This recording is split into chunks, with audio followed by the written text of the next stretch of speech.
Right now, this video is reaching you through a cable roughly as thick as a garden hose, lying in total darkness on the floor of the ocean. Not a satellite, not a cloud, a cable. About 99% of all intercontinental internet traffic, your messages, your bank transfers, this sentence travels through roughly 1.4 million kilometers of fiber optic cable draped across the seabed. The idea is older than you'd think. In 1858, engineers dropped a copper telegraph line between Ireland and Newfoundland. It carried a 98-word message from Queen Victoria in about 16 hours, then burned out 3 weeks later. But the principle stuck. If you want to move information across an ocean, you don't go up, you go down. Here's what's actually inside a modern one. At the center, hair-thin strands of glass carrying pulses of laser light. Around that, petroleum jelly, a steel tube, stranded steel wires for tension, a copper sheath delivering power, and finally polyethylene insulation. Near the shore, armor plating gets added, because that's where the danger is. In deep water, the cable is unarmored and simply laid on the seabed.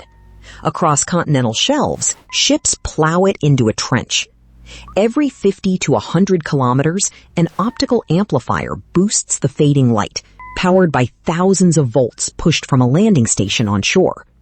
The whole ocean crossing is essentially one very long, very patient relay race for photons. And they break, constantly. Somewhere between 100 and 200 cable faults happen every single year, roughly one every 2 or 3 days. But the villain usually isn't sabotage. Studies of fault records put around 2/3 to 3/4 of all damage down to 2 ordinary causes: fishing trawlers dragging gear along the bottom, and ships dropping or dragging anchor. The rest come from undersea landslides, earthquakes, abrasion on rock, and plain equipment failure. Sharks, despite the internet's favorite story, are statistically almost irrelevant. When a break happens, a specialized repair ship sails out, grapples the cable off the seabed, hauls both ends to the surface, splices the glass by hand under a microscope, tests it, and lowers it back down. That can take days or weeks, depending on weather and how many ships are free. So why does this matter now? 2 reasons. First, geography. Most countries barely notice a cut because traffic instantly reroutes through dozens of alternate paths. But choke points, the Red Sea, the Luzon Strait, the approaches to Egypt, carry enormous volumes through narrow corridors. And island nations with only 1 or 2 landings can lose most of their connectivity from a single anchor. Tonga, the Shetlands, parts of West Africa. It has already happened. Second, ownership. Cables used to be built by consortiums of telecom carriers. Now, the biggest builders are a handful of content companies: Google, Meta, Amazon, Microsoft, who own or lease the majority of transoceanic capacity.